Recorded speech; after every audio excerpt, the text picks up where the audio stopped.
আমার ডাক নাম ছিল রানা, ওই বিরাকেটের নামটা ওই কারণে মানুষ রানা মাস্তানকে চিনতো আর কি। পিস্তল দুই পকেটে নিয়ে ঘুরতাম তো এক সময়, দুই পিস্তল থাকতো দুই পকেটে।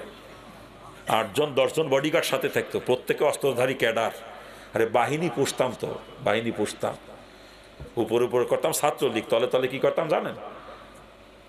সর্বহারা নাম শুনেছেন নাকি আপনারা? সর্বহারা নাম শুনেছেন? সর্বহারার গ্রুপ কমান্ডার ছিলাম, সর্বহারার গ্রুপ কমান্ডার।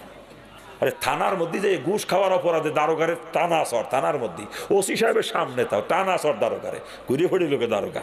আমার কিছু করার ক্ষমতা ছিল না, কি করবে? আমি চাইলে থানা উড়ে দিতে পারতাম মাত্র 5 মিনিটের মধ্যে। 5 মিনিটের বেশি লাগতো না, এত বড় বাহিনী ছিল আমার, এত বড় বাহিনী, এত দাপট ছিল। মানুষ রানা মাস্তান কেছেন, কেউ ভয় করতো, সবাই ভয় করতো, কেউ ভালোবাসতো না কোনোদিন। সবাই ভয় করতো, কেউ ভালোবাসতো না। এখন মানুষ ভালোবাসে, এখন মানুষ ভালোবাসে, কেউ ভয় পায় না, ভালোবাসে। কিন্তু এক সময় সবাই ভয় পাইতো, ভালোবাসতো না কেউ। মানুষ যদি খালি শুনছে রানা মাস্তান আসতেছে, ভয়তে কিনা কোন দিক সরিয়ে দাঁড়াবে, রাস্তা সাইডে দিশে পাইতো না, এমনি রাস্তা পরিষ্কার হয়ে যেতে এমনি। আমি তো সেই ক্যাডার, আমি সেই ক্যাডার, জাহান্নামের কীট ছিলাম, জাহান্নামের কীট। আল্লাহ আমারে বাঁচাইছে।